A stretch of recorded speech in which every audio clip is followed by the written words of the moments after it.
Hello दोस्तों, आप सभी का फिर से स्वागत है मेरे चैनल पर। तो चलिए फिर आज की कहानी को शुरू कर लेते हैं। अच्छी लगे तो लाइक करना, चैनल पर पहली बार आए हैं तो चैनल को सब्सक्राइब जरूर कर देना और सपोर्ट बनाए रखना।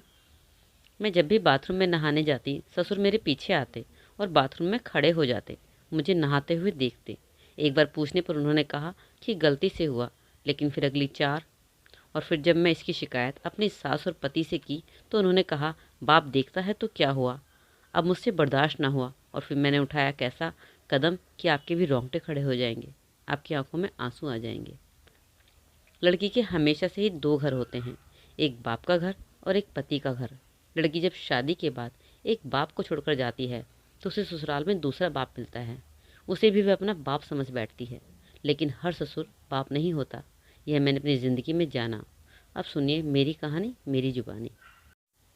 मेरा नाम छाया है। मैं बचपन से ही बहुत चुलबुली और घर में मस्त मौला रहने वाली लड़की थी। हम दो बहनें और एक भाई था। पापा ने हम सबको अच्छे से पढ़ाया लिखाया था। पापा कारोबार भी अच्छा था। घर में किसी चीज़ की कोई कमी नहीं थी। बचपन से ही मैं बड़े नाजों से अपने घर में पली थी। मैं बड़ी थी तो मुझसे बहुत ज़्यादा प्यार भी किया जाता था। हर एक डिमांड मेरी पूरी की जाती थी। मैं देखने में अपनी बहन से ज़्यादा खूबसूरत थी और शायद यही खूबसूरती और यही लाड प्यार मेरे सर चढ़ गया था जो मैं गलती कर बैठी। मैंने कभी भी नहीं सोचा था कि मेरी एक गलती मेरी पूरी ज़िंदगी बर्बाद करके रख देगी और उसके बाद मेरे माँ बाप तक मेरा साथ ना देंगे। भाई हम दोनों बहनों से छोटा था। हम उसे बहुत प्यार किया करते थे। सब कुछ बहुत अच्छे से चल रहा था। मैं अपने कॉलेज के सेकेंड ईयर में थी और मेरी बहन 12th के एग्ज़ाम दे रही थी। भाई 10th में था। सभी अपनी ज़िंदगी में अच्छे से जी रहे थे। खुशियों से भरा संसार था। पर मेरी एक छोटी सी गलती ने ही पूरे परिवार को नज़र लगा दी।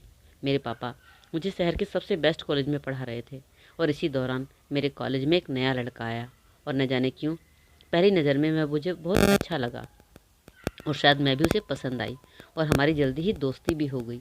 यह दोस्ती न जाने कब प्यार में बदल गई, मुझे पता ही नहीं चला। फाइनल के एग्ज़ाम पास थे लेकिन मेरा पढ़ाई में बिल्कुल भी दिल नहीं लगता था। हम रोज़ घंटों घर से बाहर रहते। कॉलेज का बहाना करके मैं उसके साथ घूमने निकल जाया करती। मुझे अपने परिवार के प्यार का कोई होश नहीं था। ना मुझे अपने पापा दिखते थे, ना मम्मी, ना भाई बहन। बस एक उसी का प्यार दिखता था। वह भी मुझे बहुत प्यार करता था और मैं भी उसे बहुत प्यार करती थी। हम शादी तक के सपने देख रहे थे।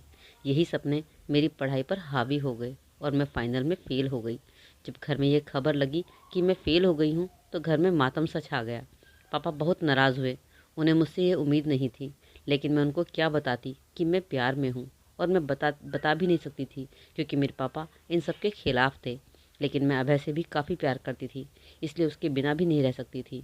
और फिर मैंने हिम्मत करके पापा और मम्मी के सामने अपने दिल की बात कह दी और उन्हें बता दिया कि मैं एक लड़के से प्यार करती हूँ जिसका नाम अभय है और वह भी मुझसे बहुत प्यार करता है। मैं उससे शादी करना चाहती हूँ। इतना सुनना था कि मेरे पापा ने मेरे मुंह पर ज़ोरदार थप्पड़ मार दिया और कहा कि अच्छा तो यह कारण है तुम्हारे फेल होने का। लेकिन न जाने मुझ पर तो प्यार का भूत सवार था। मैंने उनकी एक ना सुनी और बगावत पर उतर आई। मैंने उनसे एक बहस के लहजे में कह दिया कि मैं शादी करूंगी तो उसी से करूंगी। तब मम्मी पापा ने कहा कि हम तुम्हारी शादी उससे नहीं होने देंगे।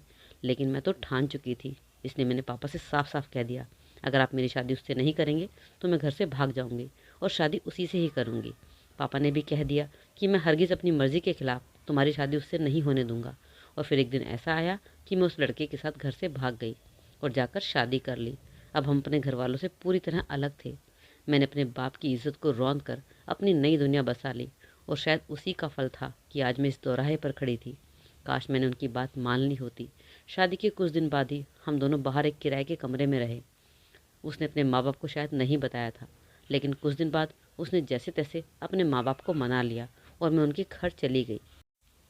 उसके घर में उसके पापा, माँ और एक छोटा भाई था। शुरू शुरू में उस घर में आकर मैं काफ़ी खुश थी। सब लोग बहुत प्यार करने वाले लग रहे थे, लेकिन यह प्यार शायद ज़्यादा दिन तक नहीं रहा। मेरी शादी को धीरे धीरे करके 6 महीने गुजर गए। 6 महीने तक सब कुछ अच्छे से चलता रहा, लेकिन इसी बीच कहीं मुझे अपने ससुर की नज़र खटकती थी। ना जाने क्यों वह मुझे अजीब सी नज़रों से देखा करते थे। मैं इन बातों को इग्नोर किया करती थी। मैं तो उनसे अपने बाप के समान समझती थी और सास को माँ समान समझती थी। शादी को इतने महीने हो चुके थे, इस दौरान मुझे अपने माँ बाप की याद तक नहीं आई थी। इतनी कट्टर दिल में हो गई थी, जबकि मैं जानती थी कि उधर मेरे माँ बाप का दिल रो रहा होगा, क्योंकि वह मुझसे बहुत प्यार किया करते थे। 1 साल तक तो अभय भी मुझसे बहुत प्यार करता था। इसी दौरान मैं प्रेग्नेंट भी हो गई और मुझे एक बेटा भी हो गया। घर में सब खुश थे। एक मन कर रहा था कि मैं अपने पापा या मम्मी को फ़ोन करके बताऊं, शायद वह पिघल जाएं, लेकिन मेरी हिम्मत ना हुई कि मैं अपने मम्मी पापा को बताऊं। मैं बेटा पाकर बहुत खुश थी और घर वाले भी। मेरे ससुर सारा दिन उसे लिए बैठे रहते, लेकिन धीरे धीरे मेरे पति का लगाव मुझसे हटने लगा। शायद उन्हें कोई बाहर पसंद आ गई थी, तो वह मुझसे कटा कटा रहने लगा था। शायद उसे मेरी खूबसूरती अब खूबसूरती नहीं लगती थी। मैंने कई बार उससे इस बात की शिकायत भी की, तो उसने इस बात को बहुत ही नॉर्मल लिया और कहा ऐसा कुछ भी नहीं है। और इधर मेरे ससुर का रवैया धीरे धीरे और ज़्यादा अजीब सा होने लगा था। जब भी मैं अपने बेटे को उनकी गोद से लेने जाती, तो मुझे बेटे को पकड़ाते हुए अपने हाथ मेरे हाथों से छू देते। शुरू शुरू में मैं इन बातों को इग्नोर करती रही। मुझे लगा शायद मेरा वहम होगा, लेकिन उनका छूना कुछ अजीब सा था। शायद मुझे ये सब इग्नोर नहीं करना चाहिए था। तभी मुझे कुछ स्टेप लेना चाहिए था, जो मैंने नहीं लिया, जो आगे बढ़कर मेरे लिए ज़्यादा हानिकारक साबित हुआ। इसलिए कहते हैं प्रॉब्लम छोटी हो तभी उसे सुधार लेना चाहिए, नहीं तो वह नासूर बन जाती है। मेरे ससुर बार बार मुझे किसी न किसी काम के बहाने अपने पास बुलाते और न किसी बहाने मुझे छूने की कोशिश करते। मैंने 1-2 बार इस बात को अपने पति से भी शेयर किया, तो उन्होंने मुझे डांट लगा दी कि तुम पागल हो गई हो क्या, ऐसे कैसे बोल सकती हो तुम मेरे पापा के बारे में, वह तुम्हारे बाप समान है, तुम अपने बाप की तो हुई नहीं, इसलिए मेरे बाप के बारे में ऐसा बोलना बंद करो। और फिर मैं आगे के लिए चुप हो गई। मुझे लगा शायद मेरा ही वहम था। अब तो ऐसा लगता था जैसे अभय शादी से खुश नहीं है और मुझे बात बात पर मेरे घर वालों को लेकर ताना मारा करते थे। अपनी कहानी किसे बताती, मेरे पास मेरे माँ बाप तक न थे। अब मेरी सास को भी मेरे अंदर कमी नज़र आने लगी। वह मुझे बात बात पर काम न करने के ताने दिया करती। मेरे ससुर बार बार मुझे अपने पास बुलाते, तो इस वजह से मेरा काम रह जाता। यह मेरी सास देखती और मुझे ताने मारती और कहती काम छोड़कर इधर उधर घूमती फिरती है, लेकिन वह अपने पति को ना देखती। और इस तरह शादी को अब 2 साल होने को थे। मेरा बेटा 9 महीने का हो चुका था। अब अभय का मन मेरी तरफ से पूरी तरह से हट चुका था। वह मुझसे सिर्फ काम की ही बातें किया करता था। ऑफिस से घर आता तो सिर्फ चाय देना, नाश्ता देना, यही मेरा काम रह गया था। इसके अलावा मुझसे कोई और प्यार के 2 लफ्ज़ नहीं बोला करता था। उस टाइम पर मुझे अपने माँ बाप की बहुत याद आती थी। कितने नाजों से उन्होंने मुझे पाला था, पढ़ाया था, लिखाया था, और यहाँ आकर मैं एक नौकरानी की तरह बन गई थी। सिर्फ पूरा दिन काम करना, अपने पति की सेवा करना, सास ससुर की सेवा करना, ऊपर से अपने ससुर की अजीब अजीब हरकतों को झेलना। ऐसा लग रहा था जैसे घर कैद खाना बन गया है। धीरे धीरे घुटन होने लगी थी, लेकिन अभी तो इससे ज़्यादा और मेरे साथ भयानक होने वाला था। आजकल मेरे ससुर एक अजीब हरकत और करने लगे थे। जब भी मैं नहाने बाथरूम की तरफ से आ जाती, तो मुझे देखते रहते।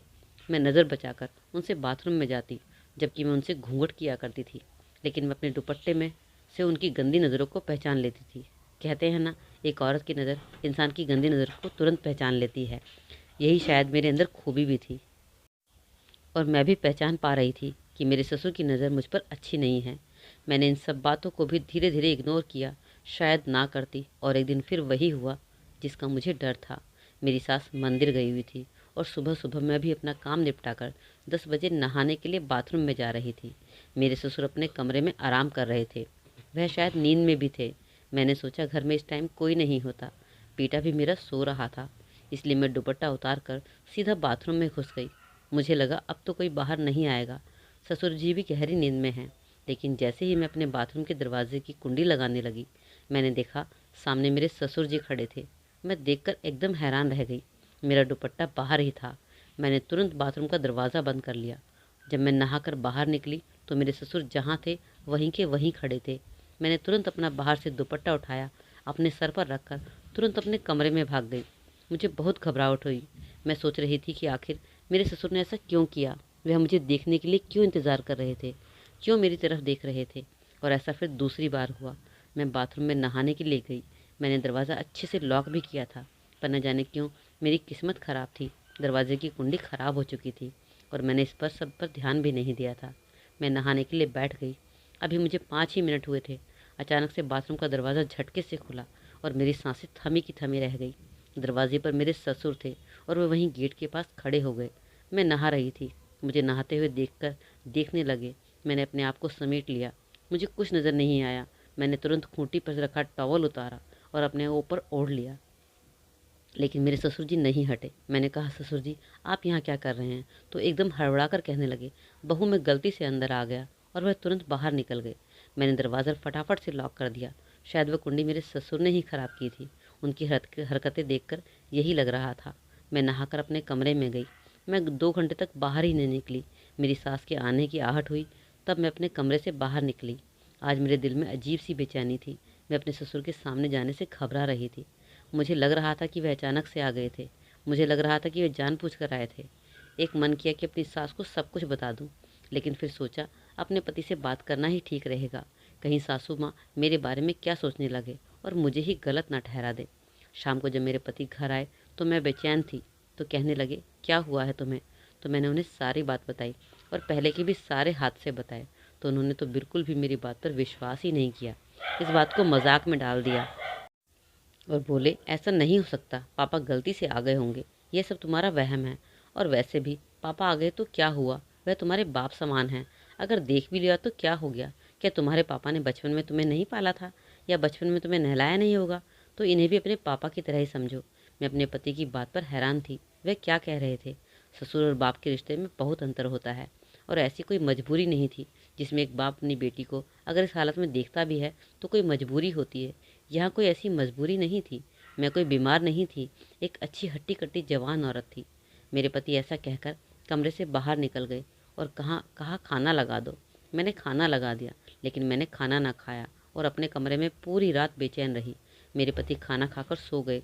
अब इस घर में मेरा दम घुटने लगा था। मेरी कोई नहीं सुनता था, कोई मुझसे प्यार भी नहीं करता था। ससुर अजीब नज़रों से देखते थे। एक अंदर अजीब सा डिप्रेशन होने लगा था। एक बेटा था, बस इसके साथ में अपना थोड़ा समय बिता लिया करती थी। और फिर तभी मुझे पता चला कि मैं फिर से प्रेग्नेंट हूँ। अब मैं जब भी बाथरूम जाती बड़ी सावधानी से जाया करती, और फिर आज वो दिन आ गया जब मेरी बर्दाश्त की इम्तहान न रही। मेरी सास रोज़ की तरह मंदिर गई हुई थी और मैं उसी टाइम पर नहाया करती थी, क्योंकि मेरी सास कहती थी कि जब तक मैं आऊँ नहा कर रहना, मैं तभी खाना खाऊंगी। वह बिना मेरे नहाए मेरे हाथ का खाना तक पसंद नहीं करती थी, इसलिए मेरे नहाने का टाइम उनके मंदिर जाने के बाद ही हुआ करता था। और आज भी मैं नहाने के लिए बड़ी सावधानी से गई। मैंने अपने ससुर को जाकर देखा, वह सो रहे थे या जाग रहे हैं। वह अपने कमरे में थे। मैंने आज कुंडी को भी अच्छे से चेक किया। मैंने बाथरूम की कुंडी लगाई और मैं नहाने के लिए बैठ गई। अभी 5 मिनट ही गुजरे थे कि मेरे दरवाजे पर ज़ोर ज़ोर से खटखटाने की आहट हुई। मैं घबरा गई। मैंने कहा, कौन? मुझे लगा मेरी सास आ गई है, लेकिन उन्होंने आवाज़ लगाई, नहीं छाया, मैं हूँ, दरवाज़ा खोलो। मैंने कहा, आप यहाँ क्या कर रहे हो? मैं नहा रही हूँ। तो बोले, क्या हुआ? मैं तुम्हें देखना चाहता हूँ। मैं बहुत दिन से इसलिए तरस रहा हूँ। तुम कभी अपना घूंघट भी नहीं उठाती हो, न ही अपनी मुँह दिखाती हो। जब से मैंने उस दिन तुम्हें देखा है बिना कपड़ों के, मैं बेचैन हूँ। मैं तुम्हें देखना चाहता हूँ। मैंने ससुर जी को चिल्ला कर कहा कि आप यहाँ से चले जाइए, नहीं तो मैं आपकी सारी हरकतें मम्मी और अभय को बता दूंगी। इस पर वह बोल पड़े, तुम जिसको चाहे जो कहना है कह दो, मुझे तुम्हें कोई विश्वास नहीं करने वाला है। अगर तुमने मेरी बात नहीं मानी तो मैं सारे घर में तुम्हें बदनाम कर दूंगा। लेकिन मैं उनसे डरी नहीं और दरवाज़ा नहीं खोला। आज मैंने पूरा ठान लिया था कि इनके बारे में अपनी पत्नी से फाइनल बात करूंगी। मेरे ससुर ने जोर जोर से दरवाज़ा पीट कर दरवाजे को धक्का दिया और दरवाज़ा खुल गया। मैं बिना कपड़ों के बैठी थी। मैंने तुरंत अपने कपड़े उठाए और पहन लिए। ससुर ने मेरा हाथ पकड़ लिया। मैं अपना हाथ छुड़ाकर बाहर भागी और अपने बेटे को उठाकर मैं कमरे में लॉक हो गई और अपने पति को फ़ोन मिलाया कि तुरंत अभी के अभी घर आ जाओ। इस दौरान मेरी सास भी आ गई। मेरी सास मुझे पुकार रही थी। मैंने कहा, मैं बाहर नहीं आने वाले हूँ। जब तक अभय घर नहीं आएंगे मैं बाहर नहीं आऊँगी। 1 घंटे बाद अभय घर पहुँचे। मैंने अभय को सारी कहानी बता दी जो मेरे साथ कई दिन से हो रहा था। अभय ने मेरी एक बात ना सुनी। उसने कहा, तुम मेरे पापा पर इल्ज़ाम लगा रही हो, और जब से आई हो तब से लगाती आ रही हो। मुझे नहीं पता था तुम इस घर में आकर मेरे माँ बाप पर इल्ज़ाम लगाओगी, और तुम मुझे बिल्कुल भी पसंद नहीं हो। तुम इस घर से जा सकती हो। मैंने तो सोचा था मैं अपना दुख दर्द उन्हें सुनाऊंगी तो अभय मुझे समझेंगे, लेकिन उन्होंने तो मुझे ही घर से निकलने के लिए मजबूर कर दिया। और अब मैं भी इस घर में नहीं रहना चाहती थी, लेकिन मैं जाती तो कहाँ जाती? माँ बाप से मैं रिश्ता तोड़ चुकी थी। मुझे कुछ समझ नहीं आ रहा था, और तभी मेरी सास भी कमरे में आ गई। और उसने जब ये सुना तो उसने पहली बार ही ये सब सुना था। वह तो हैरान होकर रह गई और कहने लगी, कैसी लड़की हो, मेरे पति पर इल्ज़ाम लगा रही हो, खुद तो घर से भाग कर आई हो और अब दूसरों को भी ऐसा ही समझती है। आज मुझे भागकर शादी करने पर बहुत अफसोस हो रहा था कि मैंने क्यों अपने माँ बाप की बात नहीं मानी, क्यों उनकी मर्ज़ी के खिलाफ़ जाकर शादी की। आज यही ताना मेरा पति और मेरी सास मुझे दे रहे थे कि जो अपने माँ बाप की नहीं रही वह हमारी क्या होगी। आज मुझे अपने किए पर बहुत पछतावा हो रहा था और मैं बिना सोचे समझे अपने बेटे को उठाकर बाहर निकल गई। मुझे नहीं पता था कि मुझे कहाँ जाना है। एक मन किया कि पुलिस स्टेशन चली जाऊं, पर न जाने क्यों मेरे पैर रुक गए। मैं अपने पति को किसी भी तरीके से फंसाना नहीं चाहती थी। मैंने उससे प्यार किया था और शायद अभी तक करती थी। मैं 2 घंटे तक एक बस स्टैंड पर बैठी रही। सोचा घर चली जाऊं, लेकिन घर जाने की भी हिम्मत ना हुई। मुझे पता था कि मेरे पापा मम्मी मुझे कभी भी उस घर में घुसने नहीं देंगे, जिस घर को मैं छोड़कर उनकी इज्जत को तार तार कर निकल आई थी। मैं अपना फ़ोन अपने साथ लेकर आई थी। मैंने अपने फ़ोन को खंगालना शुरू किया। पढ़ी लिखी तो थी, जैसे तैसे करके मैंने एक अनाथ आश्रम का नंबर ढूंढा और मैंने कॉल कर दिया। करीब 2 घंटे का इंतज़ार करने के बाद वहाँ से मुझे कुछ लोग लेने के लिए आ गए थे।